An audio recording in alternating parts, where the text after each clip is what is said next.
साथियों, आप सभी को मेरे इस YouTube चैनल पर हार्दिक स्वागत है, अभिनंदन है।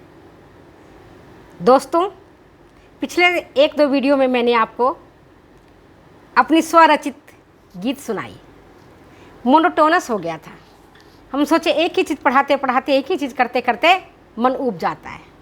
उनसे दूर हट करके हम कुछ नया क्रिएशन करें, और इसी नया क्रिएशन के चक्कर में मैंने आपको एक दो लोकगीत या मैंने स्वरचित गीत कहेंगे तो उसको मैंने आप लोगों को के समक्ष प्रस्तुत किया है। तो चलो, 2 दिन हमने मज़े कर लिए। आज से फिर हम अपने वापस रूटीन में पहुंचते हैं। और आज का ये जो टॉपिक है वो है कार्डियोवैस्कुलर रोग में आहार। कार्डियो के किसको कहते हैं? हार्ट को। वैस्कुलर, धमनियों को। तो कार्डियोवैस्कुलर रोग में किस तरह का आहार देना चाहिए, ये रोग कैसे होता है, तो इसका पार्ट 1, आज पार्ट 1 बता रही हूँ मैं। पार्ट 1 में कौन कौन से रोग होते हैं, इसका क्या कारण होते हैं, इससे संबंधित मैं प्रश्नों को पूछ रही हूँ। आप कहोगे मैडम आपने कार्डियोवैस्कुलर वाली टॉपिक पढ़ाई ही नहीं है। दोस्तों, फूड एंड न्यूट्रिशन में जाकर के देखना, मेरे इस पर बहुत सारे वीडियो हैं जिसमें हार्ट डिजीज पर भी एक पूरी डिटेल्स है, उसको मैंने पढ़ाया हुआ है। अब उससे संबंधित मैं प्रश्न को पूछ रही हूँ। तो देखो, पहला प्रश्न है उच्च रक्तचाप, हाई ब्लड प्रेशर। हम सब जानते हैं, हमारे परिवार में, हमारे रिश्तेदार में, हमारे परिजन में कोई न कोई ऐसा व्यक्ति है जो हार्ट डिजीज से, हाई ब्लड प्रेशर से अवश्य किसी न किसी तरह से पीड़ित है, परेशान है। तो जो उच्च रक्तचाप है वह क्या है? ऑप्शन आपके पास है हृदय रोग, दूसरा है ज्वर रोग, तीसरा है मधुमेह रोग, चौथा है उपरोक्त सभी। किस तरह का रोग है हाई ब्लड प्रेशर? मित्रों, उच्च रक्तचाप हार्ट रोग है, हार्ट डिजीज है। ना तो यह यकृत का रोग है, ना यह पेट का रोग है, यह हृदय का रोग है, उच्च रक्तचाप। दूसरा प्रश्न आपके बीच में है आर्टियोस्क्लेरिस। आर्टियोस्क्लेरिस है, आर्टियोस्क्लेरिस है। ऑप्शन आपके पास है, पहला गठिया रोग, दूसरा हृदय रोग, तीसरा पेट का रोग, चौथा पीलिया रोग। आर्टियोस्क्लेरिस है, किस तरह का रोग है? ऑप्शन आपके बीच में है गठिया रोग, दूसरा हृदय रोग, तीसरा मधुमेह रोग और चौथा है आपका पीलिया रोग। सही उत्तर है आपका हृदय रोग। आर्टियोस्क्लेरिस एक हृदय रोग है। ठीक। तीसरा क्वेश्चन, निम्न में से कौन हृदय रोग नहीं है? निम्न में से कौन हार्ट डिजीज नहीं है? ऑप्शन आपके पास, पहला अथेरोस्क्लेरोसिस, दूसरा आर्टियोस्क्लेरोसिस, तीसरा कोरोनरी थ्रोम्बोसिस, चौथा सिरोसिस। सही उत्तर। प्रश्न फिर से सुनो, निम्न में से कौन हृदय रोग नहीं है? पहला ऑप्शन है अथेरोस्क्लेरोसिस, दूसरा है आर्टियोस्क्लेरोसिस, तीसरा है कोरोनरी थ्रोम्बोसिस और चौथा है सिरोसिस। सही उत्तर, सही उत्तर सिरोसिस होगा। सिरोसिस जो एक रोग है वो किसका रोग है? लीवर का रोग है, यकृत का रोग है। जब यकृत में घाव हो जाता है, यकृत हमारा डैमेज हो जाता है, तब सिरोसिस होता है। ठीक है। नेक्स्ट क्वेश्चन, अथेरोस्क्लेरोसिस की मुख्य कितनी अवस्थाएं हैं? अथेरोस्क्लेरोसिस की मुख्य कितनी अवस्थाएं हैं? पहला ऑप्शन 3, दूसरा 2, तीसरा 4, चौथा 5। सही उत्तर, सही उत्तर अथेरोस्क्लेरोसिस की मुख्य 3 अवस्थाएं हैं। कितनी अवस्थाएं हैं? 3 हैं।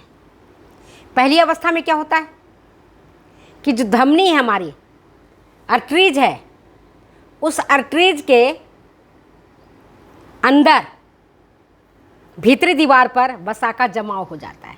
पहली स्टेज में तो ये होता है। दूसरी स्टेज में वसा के साथ साथ जो आर्टरी है, जो धमनी है, उसके अंदर जो वसा का जमाव हो गया, तो उस वसा के जमाव के साथ साथ कोलेस्ट्रॉल का भी जमाव हो जाता है, और वो रेसे के रूप में, है ना, धमनियों में कैसे रेसे, पतली पतली रेसे, बाल जैसी रेसे, ये जो बाल है ना अपने, इतने इस तरह के रेसे धमनियों के दीवारों में आकर के जम जाते हैं। ठीक है, महीन रेसा बना लेते हैं। और तृतीय अवस्था में क्या होता है कि धमनी में घाव हो जाता है, आर्टरी के भीतर घाव हो जाता है, जिसके कारण धमनी की आकृति बिगड़ जाती है। अब धमनी क्या करता है आपको पता ही है, मालूम तो है ना धमनी क्या करती है? धमनी शुद्ध खून को कहाँ ले जाती है? हृदय से शुद्ध खून को लाती है और शरीर के प्रत्येक अंगों में पहुंचाती है। खून के साथ क्या रहता है? ऑक्सीजन, और क्या रहता है? पोषक तत्व। इन सभी चीज़ों को पहुंचाने का काम करती है धमनी। और धमनी एक नली है इस तरह का मान लो, और इस नली में अगर कोई जमाव हो जाएगा, वसा का जमाव, कोलेस्ट्रॉल का जमाव, मिनरल्स का जमाव, तो जो रक्त का प्रवाह है वो बाधित होता है। नली ही तो है ये, तो नली में अगर चीज़ जम जाएंगे तो क्या होगा? बाधित होगा, वो ठीक प्रकार से काम नहीं कर पाएगा।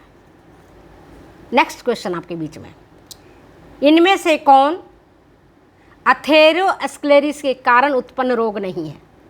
इनमें से कौन अथेरोस्क्लेरोसिस के कारण उत्पन्न रोग नहीं है? पहला सिरोसिस, दूसरा कोरोनरी ओक्लूजन, तीसरा कोरोनरी इन्फार्क्शन, और चौथा इनमें से कोई नहीं। सही उत्तर। क्वेश्चन फिर से दोहराती हूं, इनमें से कौन अथेरोस्क्लेरोसिस के कारण उत्पन्न रोग नहीं है? पहला सिरोसिस, दूसरा कोरोनरी ओक्लूजन, तीसरा कोरोनरी इन्फार्क्शन, और चौथा इनमें से कोई नहीं। अब हिंदी वाली छात्राएं कहेंगी मैडम हिंदी बताइए इसका, कोरोनरी ओक्लूजन का हिंदी होता है हृदय अंतरोध। कोरोनरी इन्फार्क्शन इसका जो हिंदी मीनिंग होता है हृदरोध गलन, और चौथा ऑप्शन है इनमें से कोई नहीं। सही उत्तर क्या है? सिरोसिस। सिरोसिस क्या है? यकृत का रोग है। नेक्स्ट क्वेश्चन वो ये है, अथेरोस्क्लेरोसिस के कारण है। क्या कारण है भाई? अथेरोस्क्लेरोसिस के कारण है, पहला आरामदायक जीवन, दूसरा अधिक मात्रा में संतृप्त वसा का सेवन, तीसरा है मानसिक तनाव, और चौथा है उपरोक्त सभी। सही उत्तर। अथेरोस्क्लेरोसिस के कारण है, पहला आरामदायक जीवन, दूसरा अधिक मात्रा में संतृप्त वसा का सेवन, तीसरा है मानसिक तनाव, और चौथा है उपरोक्त सभी। सही उत्तर क्या है?